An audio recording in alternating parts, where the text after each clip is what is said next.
Blacksmith Supply sent some goodies for us to look at. But first, I thought I would answer some of your questions on tooling that I was using when we were making hinges the other day. We were doing the tool chest hinges, and there were a couple of those tools that you had some questions on. Now, the first tool that had a lot of questions was this thing that's kind of a swedge that I use for kind of refining the hinge eyes if things aren't rolling up and closing up quite right. This kind of helps a little bit. Ideally, you get the hinge eyes right from the start and you don't need a tool like this. And the more of them I'm doing, the better I get at it. But if I haven't made a hinge for a while and I'm just making one set of hinges, sometimes having a tool that helps clean things up can really help. Now this is really kind of a modified scroll starter. These things are snub end or half penny scroll starters, and they help refine the end and get the bend just right when you're starting a scroll. And they round off in the back so you can start that scrolling. Well, you got a place for the end of the scroll to sit into and kind of refine that transition. Same idea here, except I'm a little flatter right here. Then I have this extra swedge back here that just kind of helps round up the eye if it's a little lumpy and a little bumpy. So same concept, and it would work for a scroll starter, but I made this one specifically for hinges, and it's really sized for 1/4-inch material with a 3/8 eye. The hinges I was doing the other day were 1/8-inch material with a 1/4-inch eye, so this isn't ideal for that, but it still helps quite a bit. Let's start by taking a look at the actual scroll starter and see how that might be used. Then we'll move on to doing a hinge eye.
Well, it gives you an idea of how the scroll starter works, so let's look at the modified one and how I use it for hinge eyes.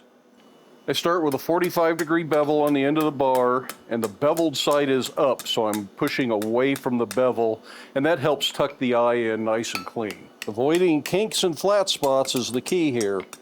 Same thing when you're doing the scrolls.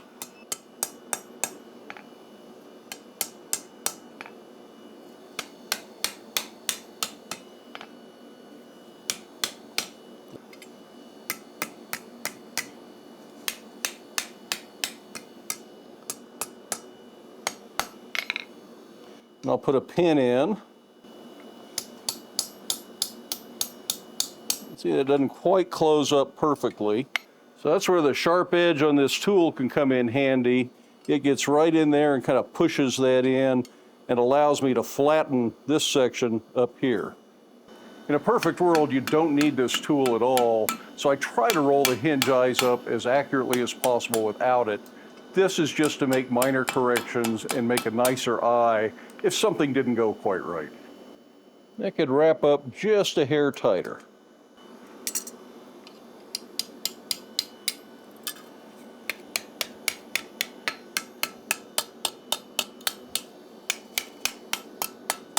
Keep hammering the same spots, you create flat spots if you don't want flat spots. So you get the idea on that. So that's just an illustration of how that tool works. You could use a regular scroll starter. It would do most of that same stuff for you. It just encourages it to start to scroll, and hinges you generally want flat on the back. So this one is flat across the top. That's the major difference. And then I've added this other swedge just because it comes in handy sometimes. These are shop-made tools. I don't think you're gonna buy one of these anywhere unless you find a used one that somebody else made and selling it at a blacksmith to get together or on eBay, something like that. But generally, either one of these tools are things you have to make in your shop if you want them. Now, as far as the drift pins that I use for making hinge eyes, I've used mild steel in the past and it works for a few hinges, but it starts to get hot and deform and ends up not being very straight. You spend more time straightening it than you do making hinge eyes. The ones I prefer I make out of S7. I think I've been using this one for 10 or 15 years. It still works fine. Every now and then it gets a little bit too hot and I have to straighten it out, but I've never had to re-harden it. The S7 puts up with that abuse and that high heat way better than a lot of other steels. W1, 01, 5160 would all work okay for this, but they don't seem to have the high work properties the S7 does, so I've been real happy with making hinge pins out of S7.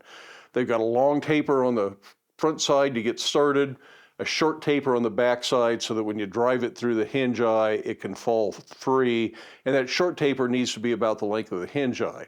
So it just depends on how large a hinge you're actually making. On real big hinges, hinges made out of heavier material where there's some mass to work with, I will often make the pin a little bit undersized, so maybe a 64th of an inch, 32nd of an inch undersized, 1 millimeter maybe if you're somewhere else, just depending on what size material you have available. And then after the eye is formed, I drill it out to the exact size that I want the pin, and that results in a much smoother running eye because you have that drilled surface in there instead of a forged surface that may have some scales, some pitting, some irregularities in it. So that's not a bad way to go either if you're making hinges for bigger, heavier doors. Now the other tool that people were asking about is this little clamping fixture that holds the hinge strap off the side of the vise.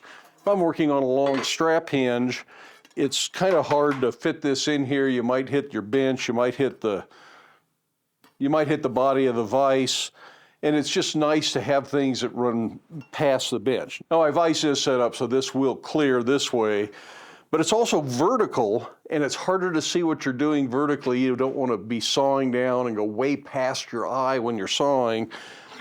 So if it's held at a little bit of an angle, that's better. And that's why this is set at an angle. This is just a piece of mild steel, bent around, twisted at the angle I want, has a couple of tabs welded on it so it doesn't fall out of the vise, and a piece of 1/8 inch as a spacer in the back so that when it clamps up evenly and tightly.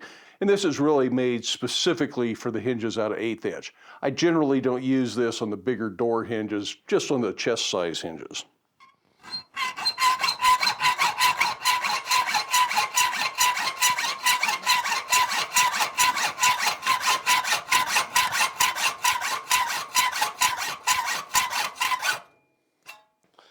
I can better see where I'm cutting to here.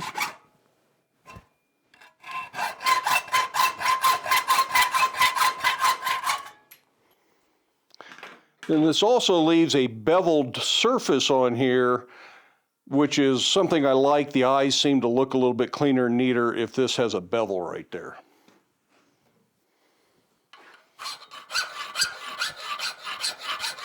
Makes it nice and easy to file.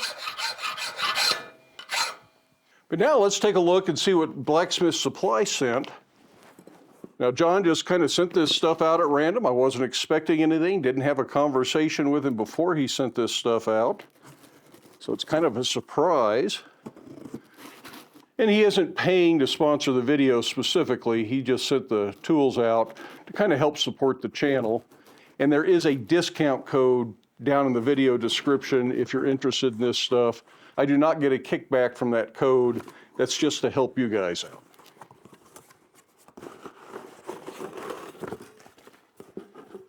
Now this is something that you ask about frequently, and it's these really long bristled brushes. This is probably the longest bristle I've seen on one of these.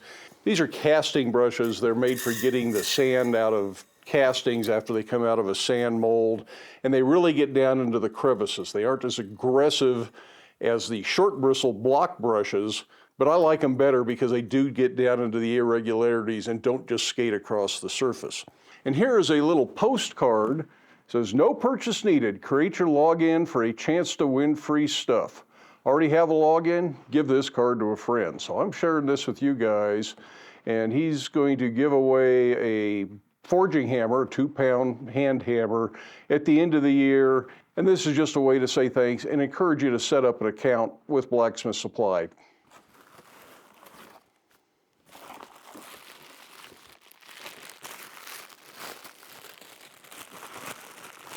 Anytime something comes in a leather pouch, it's got to be good.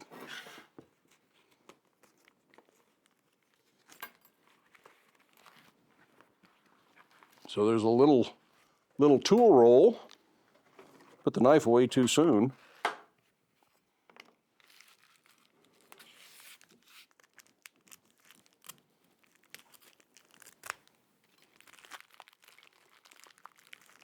And here is an assortment of punches. There's a little ball punch, a little smaller and a little lighter radius ball punch. So these are good for chasing work, and I've got a lot of chasing work I want to do in the near future. That's what most of these are, little ball punches. This is a nice little set of punches here. I don't know what the steel is, but if you look on his website, he'll probably tell you. My guess is it's H13, S7, something like that. And this is a very nice little set of punches. This will come in really handy. Another wire brush. This is the more typical block brush. If you're really doing some aggressive wire brushing, this will take a lot of scale off, but it doesn't get down into the crevices like the casting brush does. A piece of flutagon in the octagonal cross section. So this is something that's sometimes hard to get a hold of. I'm glad they've got it.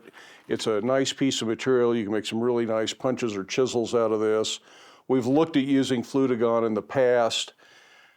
Wouldn't be a bad exclusive tool steel to make just about all of your hand tools out of. And this size, it's 3/4 it looks like, would be ideal for hand punches. Now, I think if I cut that in half, I can get maybe a punch and a chisel out of this of some sort, and this will be really nice stuff to have. So we'll look at making some sort of tools out of this in the near future. And a brass ruler. This is a nice little ruler here. It's inches on one side for you guys in the US. It's metric on the other guys for everybody else on planet Earth. So that's a nice ruler.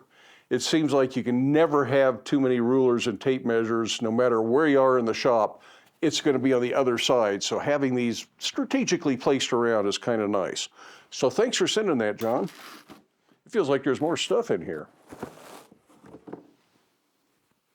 Hot mill gloves. These are the Carolina Kevlar hot mill gloves. These are the ones that I prefer to use when I wear gloves. Ideally, I don't wear gloves because you have better dexterity, better control without them. But realistically, you need gloves quite a bit. And if you're just working around a hot gas forge and you've got material that's kind of warm, these are pretty nice. They also provide some cushioning when I'm working under the power hammer. So I do like the Carolina hot mill gloves. I would never wear these around rotating machinery. These would be very grabby, really easy to get a hand caught in a mill, a drill, grinder, something like that. So these are just for hot work around the anvil and power hammer. And this is a 5-inch contact wheel for my 48-inch steel grinder. You remember we looked at that a little while back, and we'll be using it for some more things. And this is just the 5-inch round wheel, a nice option to have. Something I was planning to buy, but since I put it off, he went ahead and sent me one. This just makes that grinder a little bit more versatile.